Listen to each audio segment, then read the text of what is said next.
बिस्मिल्लाहिर्रहमानिर्रहीम। वीडियो को सपोर्ट कीजिएगा, चैनल को सब्सक्राइब कीजिएगा। कुछ आम बातें। एक तो चेयरमैन तरीके इंसाफ इमरान खान साहब ने एक कौम के नाम एक अहम पैगाम भेजे। पैगाम क्या है वो आपके साथ थोड़ा सा शेयर करूंगा, लेकिन उससे पहले आ जाता हूँ मैं एशिया कप 2023 पे, जो कि पाकिस्तान होस्ट कर रहा है या नहीं। बिल्कुल कर तो रहा है, लेकिन अधूरा। वो अधूरा किस तरह होस्ट कर रहा है उसकी भी तफसीलात मैं आपके साथ शेयर कर दूँ। उससे पहले ये बता दूँ कि एशिया कप होस्टिंग और इमरान खान साहब, इन दोनों का हाल कुछ एक जैसा ही कर दिया गया। अब यानी कि अगर एशिया कप का नाम ले रहा हूँ तो मतलब पाकिस्तान का नाम, और इमरान खान साहब का नाम ले रहा हूँ यानी कि चेयरमैन पीटीआई के सामने, यानी कि चेयरमैन पीटीआई और पाकिस्तान का हाल कुछ एक जैसा ही है। वो इस तरह से एक जैसा है कि दोनों के नाम है ही नहीं। यानी कि आप मीडिया पे नाम ले ही नहीं सकते इमरान खान साहब का। आप कहाँ ले सकते हैं? मीडिया पे पाबंदी है, उनकी तस्वीर पे, उनकी फुटेजेस पे और उनका नाम लेने पे पाबंदी है। तो सेम कॉपी पेस्ट किया है क्रिकेट के चौधरियों ने, और वो क्रिकेट के चौधरियों ने ये कॉपी पेस्ट किया है कि जो होस्ट कर रहा है यानी कि पाकिस्तान, जर्सी में उसका नाम भी नहीं है। ये आप देख सकते हैं। यानी कि इससे पिछले जितने भी एशिया कप्स हुए, यानी कि इंडिया ने होस्ट किया है, बांग्लादेश ने होस्ट किया है, तो प्रॉपर उनके नाम लिखे हुए कि कहाँ कहाँ हुए। यानी कि बांग्लादेश में हुआ तो बांग्लादेश लिखा हुआ है, इंडिया में हुआ तो इंडिया लिखा हुआ है, श्रीलंका में हुआ तो श्रीलंका लिखा हुआ है, लेकिन नहीं लिखा हुआ तो सिर्फ पाकिस्तान नहीं लिखा हुआ। क्यों? क्या पाकिस्तान का नाम इमरान खान है इसलिए नहीं लिखा हुआ? अब ये अगर इस बेस पे कर रहे हैं कि पाकिस्तान का नाम इमरान खान है तभी हमने लिखा, तो भाई इमरान खान का मामला सिर्फ पाकिस्तान की हद तक है, तो उसको आप इससे ना मिलाएं, उसको खेल से ना मिलाएं। वो एक पॉलिटिकल लीडर है तो वो पॉलिटिकल इशू है। अगर आप इसको इससे मिलाना चाह रहे हैं, हालांकि उन्होंने बोला नहीं कि हम इसको इससे मिला रहे हैं, मैं एक पॉइंट ऑफ व्यू क्लियर कर रहा हूँ। अगर तो आप इसको इससे मिलाना चाह रहे हैं तो ये आपकी बेवकूफ़ी है। खैर, पाकिस्तान तो होस्ट कर रहा है लेकिन कुछ अधूरा होस्ट कर रहा है। आधे मैचेस यहाँ हैं, आधे श्रीलंका में।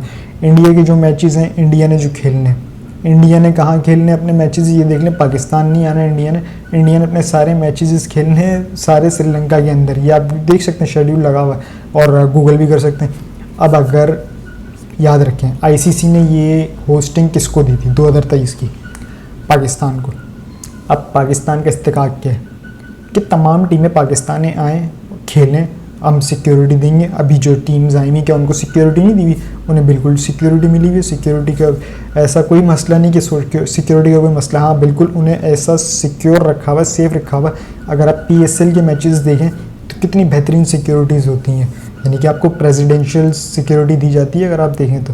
खैर, अब इंडिया तो नहीं आया। इमरान खान साहब एक बात कहते थे, इमरान खान साहब से पहले एक सवाल हुआ था, गालिबन कोई आफ्ताब इकबाल ने शायद किया था। वो सवाल ये था कि एशिया कप होने वाला है जिसमें इंडिया पक कर रहा है कि वो आए या नहीं आए। हो सकता है इंडिया मना कर रहा है, इंडिया बोल रहा है हम पाकिस्तान नहीं जाएंगे। तो इमरान खान साहब ने ये कहा था तो पाकिस्तान को भी इंडिया नहीं जाना चाहिए। यानी कि वो ये चाह रहे थे कि भाई पाकिस्तान में ना कराओ, ये मैचेस इंडिया में करवा लो।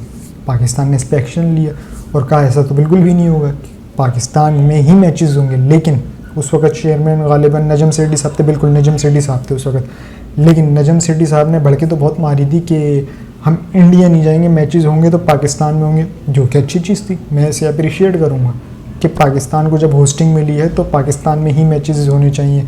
लेकिन एंड टाइम पे ऐसा क्या हुआ कि नजम सेठी को घुटनों पे आना पड़ा, और वो घुटनों पे यूँ आना पड़ा कि इंडिया ने ऑफ़र रख दी, और वो ऑफ़र ये रख दी कि आधे मैचेस इधर आधे मैचेस उधर।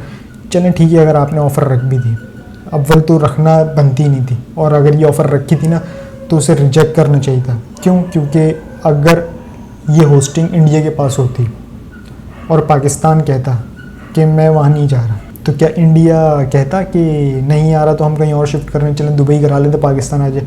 कभी भी नहीं। वो कहते पाकिस्तान नहीं आ रहा तो सानू की, असी तो खेल रहे हैं ना, हम खेलेंगे, पाकिस्तान ने आना है आए, नहीं आना ना आए।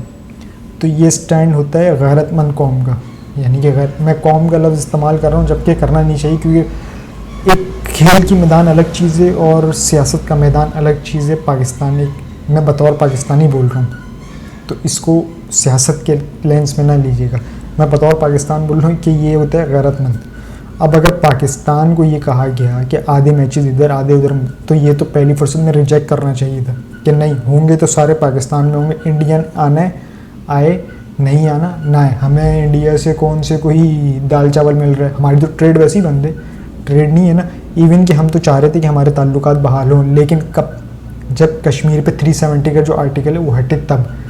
नहीं हटाना तो हम तो ये कह सकते थे, हम तो ये बिल्कुल बोल सकते थे कि भाई आपने आना है तो आए, नहीं आना चाहते तो आप ना आए, आपके बगैर भी हम खेल सकते हैं। तो हमारी तरफ से भी एक पैगाम जाता है गैरतमंद कौम। गैरतमंद कौम बोल रहा हूँ तो फिर दोबारा दोहरा रहा हूँ कि इसको पॉलिटिकलाइज नहीं लीजिएगा, ये मैं बतौर एक पाकिस्तानी बोल रहा हूँ। अब इसको क्लियर करना ये ज़रूरी क्योंकि फ़ौरन मामलात होते हैं। अब जब हमारे फ़ौरन जो मामलात होते हैं उसमें ये चीज़ नहीं आनी चाहिए, क्योंकि आपका एक भी कहा हुआ गलत, कुछ भी गलत कहा हुआ वो आपके रिलेशंस को हिट करता है। तो मैंने कुछ यूट्यूबर्स को देखे हैं जो बोल रहे होते हैं कि इमरान खान साहब की हुकूमत उसने गिराई, मैं नाम नहीं लूँगा, इसने गिराई उसने गिराई, मैं मुल्कों के भी नाम नहीं ले रहा।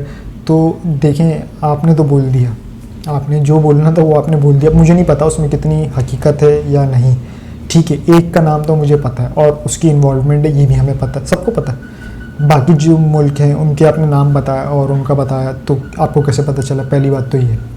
दूसरी बात ये, अगर तो ये आपने बोला है तो ज़ाहिर है इमरान खान साहब हिट कौन होगा? इमरान खान साहब। क्यों? क्योंकि हुकूमत तो उनकी गिरी है ना। बोलेंगे देखो यार तुम्हारे मुल्क में ये बोला जा रहा है कि तुम्हारी हुकूमत हमारी वजह से गिरी, तो हिट कौन हो रहा है? इमरान खान साहब हिट हो रहे हैं और पाकिस्तान हिट हो रहा है। तो इससे ताल्लुकात में फ़र्क आता है। और कोशिश कीजिए कि आप जब ये बोल रहे हो ना तो फ़ौरन ताल्लुकात को ना ही बोला करें तो अच्छा है। अगर आप बोल रहे हैं तो किसी ऑथेंटिक बेस पे बोलें। अगर आपके पास प्रूफ है, बिल्कुल प्रूफ है, आप प्रूफ शेयर करें, बोले भाई मैं इस प्रूफ पे बोल रहा हूँ, मैंने वो प्रूफ नहीं देखा तो मैं उस पर बोलूँगा भी नहीं। खैर मैं गुफ्तगू को कहाँ से कहाँ ले गया, मैं क्विट करता हूँ। आ जाता है पाकिस्तान के ऊपर, जो मैं बात कर रहा था कि पाकिस्तान को भी ये चाहिए था कि पाकिस्तान इंडिया को कहता है कि भाई आप यहाँ आएँ और खेलें, सिक्योरिटी की ज़िम्मेदारी हमारी, हम देंगे। हम पाकिस्तानी, यकीन माने मैं एज ए पाकिस्तानी बोल रहा हूँ कि हमें भी विराट कोहली पसंद है। मुझसे अगर पूछे तो मेरा फेवरेट बैट्समैन कौन है? बाबर आजम, विराट कोहली, उसका तो कोई मुकाबला नहीं कर सकता ना। अब विराट कोहली के बाद आप मुझसे पूछें तो मैं किसी पाकिस्तानी का नाम नहीं लेने जा रहा हूँ, मैं उनकी बंदे का नाम लेने जा रहा हूँ, रोहित शर्मा। तो इस तरह से हमारे भी फेवरेट्स हैं यहाँ वहाँ पर, आपके हमारे भी फेवरेट्स हैं। तो बराए मेहरबानी खेल को सियासत से दूर रखेंगे ना तो इससे मोहब्बतें बढ़ेंगी। जब मोहब्बतें बढ़ेंगी तो ज़ाहिर है वो 370 भी हटेगा और फिर हमारे ताल्लुकात भी बहाल होंगे। ये तो एक पहलू था, इसको तो मैं वाइंड अप करता हूँ। आज पाकिस्तान को बहुत बहुत मुबारक, उनका पहला मैच था और चाचा ने सेंचुरी मार दी। अब चाचा कौन है आपको पता है, इफ़ी मानिया। बाबर आजम का तो मैं यूँ नहीं बोलूँगा क्योंकि बाबर आजम का कहने का मतलब ये है कि खेला है तो सेंचुरी तो मारी होगी ना। खैर वाइंड अप करते हैं, आ जाते हैं इमरान खान साहब के जो अहम पैगाम उन्होंने भेजा है उस पर। तो इमरान खान साहब ने अपनी बहन की उनसे मुलाकात हुई थी और उन्होंने अपने बहन को कहा था कि मेरा पैगाम अपनी कौम तक पहुंचा दीजिएगा, यानी कि कौम तक पहुंचा दीजिएगा।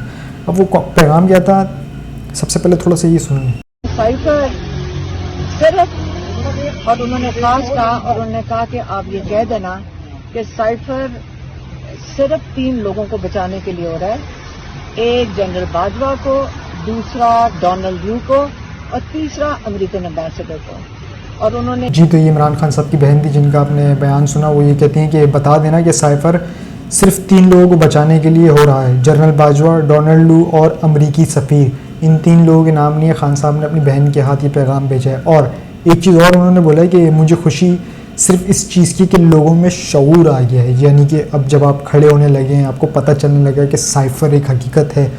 इससे पहले तो आपको चूरन दिया जा रहा था ना कि कुछ नहीं है, ये नहीं है, ये कतरी खत की तरह है। तो कतरी खत में गधे घोड़े में फ़र्क होता है। वो जो गधा था वो निकल लिया, तो अब जब यहाँ पे शेर खड़ा हुआ है, असल शेर ये खड़ा है। हालांकि ये उसको शेर बोलते हैं, वो शेर नहीं है। अब मैं बोलना नहीं चाह रहा हूँ, चलें मैं बोल देता हूँ। आपने देखा होगा अक्सर कि चमड़ी मिलती है ना, ये कोई डमी म्यूज़ियम वगैरह इसमें उसमें करने के लिए चमड़ी मिलती है। यानी कि अब एक कुत्ते को अगर मैं एक शेर की खाल पहना दूँ और उसको खड़ा कर दूँ तो क्या वो शेर हो गया? कतई नहीं, वो सिर्फ नाम का शेर हो गया।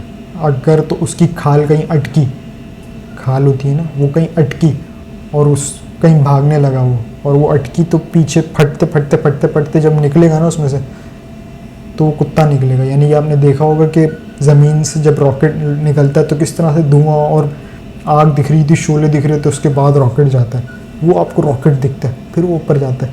तो इस तरह से जब खाल फटते जाएगी ना तो अंदर से पता चलेगा साहब ये तो कुत्ता है। तो वही बात हो गई है। और इसके अलावा इमरान खान साहब ने बोला कि बाहर गुलामी से मैं जेल में ख़ुद को आज़ाद समझता हूँ। ये थे इमरान खान साहब जिन्होंने एक पैगाम दिया। और इमरान खान साहब को ये बता दूँ कि उन्हें वाकई ही खाने में जो दिया जा रहा था, जो रोस्टर उनका शेयर हुआ था, वो मैंने आपके साथ शेयर भी किया था कि उनका ये रोस्टर है दाल रोटी वगैरह। लेकिन अब जो उनसे वकला की मुलाकात हुई है आज, आज यानी कि अब तो तारीख बदल गई, कल के रोज़ जो उनसे मुलाकात हुई थी तो उसमें कुछ बेहतर था, यानी कि अब सहूलियात हैं। लेकिन इमरान खान साहब ने एक बात और की है अपने वकला को कि मुझे अगर ये सहूलियत ना भी देना तो मुझे कोई मसला नहीं है, मुझे एसी वेसी ये वो कुछ नहीं चाहिए। यानी कि वो होता ना कि चारपाई वगैरह ये वो, हाँ ये चीज़ एक चीज़ कंफर्म हुई है कि जो दीवार छोटी थी वॉशरूम की उसे थोड़ा ऊंचा कर दिया गया, ये एक कंफर्म हुई चीज़। लेकिन इमरान खान साहब अगर देखेंगे तो वाकई वो तो बिल्कुल ही सादा बंदा है। 126 दिन का जो धरना दिया हुआ था वो कोई एसी के अंदर तो नहीं सोने जा रहे थे ना। हाँ वो नीचे रेस्ट रूम में जाते थे, लेकिन सोते कहाँ थे, ऊपर कंटेनर पे आते थे और छत पे आके वो सो जाते थे। अगर आपने देखी वो फुटेजेस वगैरह मेरे पास, अगर आपने नहीं, मैं किसी दिन मौका मिला तो उसकी तफसीलात एक शेयर करूँगा आपके साथ, उसकी फुटेजेस भी चलाऊँगा। वो इस तरह से सोते, वो तो इतना सादा सा बंदा है कि एक किस्सा है, वो किस्सा भी मैं चले उसके आखिरी का बता देता हूँ आपको कि इमरान खान साहब एक रेस्ट रूम में गए थे तो वो पता चला कि कहाँ सो रहे हैं, तो वो एक चारपाई पे सो रहे थे, मंजी जिसे बोलते हैं, वो उस चारपाई के ऊपर सो रहे थे। वो इतना सादा बंदा है, उसको क्या ज़रूरत थी एसी की, तो उसने उस वक्त तो नहीं बोला कि मुझे एसी। और याद कीजिएगा इमरान खान साहब उस टाइम पर ना एक ब्रांड था, क्यों, क्योंकि वर्ल्ड कप जीता हुआ था, ताज़ा बात थी, और शौकत खानम के लिए वो मेहनत कर रहे थे। ये उन दिनों की बात है जब चंदे इकट्ठे कर रहे थे वो। तो ये थी थोड़ी सी तफसीलात जो आपके साथ शेयर करनी थी। इमरान खान साहब का जो साइफ़र केस है उसमें उन्हें 13 रोज़ा जिस्मानी रिमांड पे भेज दिया है। भेज क्या दिया है, वो तो वैसे ही जेल में, लेकिन उनका 13 रोज़ा जिस्मानी रिमांड दे दिया गया है, जिसे पीटीआई के वकला ने चैलेंज कर दिया है। अब देखना ये है कि फ़ैसला क्या आता है कि वो चैलेंज में क्या होता है। और उन्होंने फ्री ट्रायल का कहा है वकला ने, अब फ्री ट्रायल होता है या नहीं होता ये भी देखना होगा। अब मामला जा रहा है सीधा अदालतों में, अब जो भी होगा जैसा भी होगा वो अदालतों में। एक ये केस है जो अदालतों में हो रहा है, और एक वो केस है, वो केस से मुराद कुछ बंदे इंतज़ार कर रहे हैं, कुछ बंदे क्या बोलूँगा गधे घोड़े और 13 जमातों का पिटारा है, ये इंतज़ार कर रहे हैं कि कब अपना बंदा आए, यानी कि सुप्रीम कोर्ट में काजी फाइज़ साहब, तो फिर हम मुतमईन होंगे। यानी कि नवाज़ शरीफ साहब क्यों तारीख पे तारीख बदले जा रहे हैं, वो इसलिए बदले जा रहे हैं क्योंकि वो इंतज़ार कर रहे हैं काजी फाइज़ साहब के आने का, तो वो आएँ तो मुझे थोड़ा रिलीफ मिले, फिर जाके मैं शायद पाकिस्तान आने का सोचूं। लेकिन वो नहीं आएगा, क्यों, क्योंकि मैंने आपको बताया है कि खाल किसकी पहनी हुई है। जब वो दौड़ लगाएगा ना आने के लिए, यानी कि जहाज़ में बैठेंगे तो खाल लटकी हुई होगी, वो जहाज़ जितना उड़ेगा और वो खाल खिंचते फटेगी। जब वो लैंड करेगा ना कहीं भी, पहले दुबई स्टे कर ले या डायरेक्ट पाकिस्तान आ जाए, तो पता चलेगा वो नवाज़ शरीफ को लोग ढूंढ रहे होंगे किधर है। क्यों, क्योंकि शेर नहीं आया था, कुत्ता आया था। मैं उनको नवाज़ शरीफ साहब को कुत्ता नहीं बोल रहा हूँ, तो आप दिल पे नहीं लीजिएगा, मैं आपको कुत्ता नहीं बोल रहा हूँ, और बोलना भी नहीं चाहिए। खैर, मैं एज अ शेर और कुत्ते की एक मिसाल दे रहा था, इसमें नवाज़ शरीफ साहब को हटा के अगर आपकी दिल इरादा आज़ारी हुई है नवाज़ शरीफ साहब, तो आपसे मादरत चाहता हूँ, लेकिन मैं आपको कुत्ता नहीं बोल रहा हूँ। मैं सिर्फ एक पॉइंट ऑफ व्यू समझाने के लिए बोल रहा हूँ, एक शेर को उससे, क्योंकि आपका इंतखाबी निशान है, तो उसको उससे कंपेयर कर रहा था। तो ये थी जी थोड़ी सी तफसीलात जो आपके साथ शेयर करनी थी, तो आपके साथ शेयर करनी थी। अब तक के लिए इतना ही जी। अपना और इस चैनल का ख्याल रखिएगा, चैनल को सब्सक्राइब ज़रूर कीजिएगा। अल्लाह हाफ़िज़।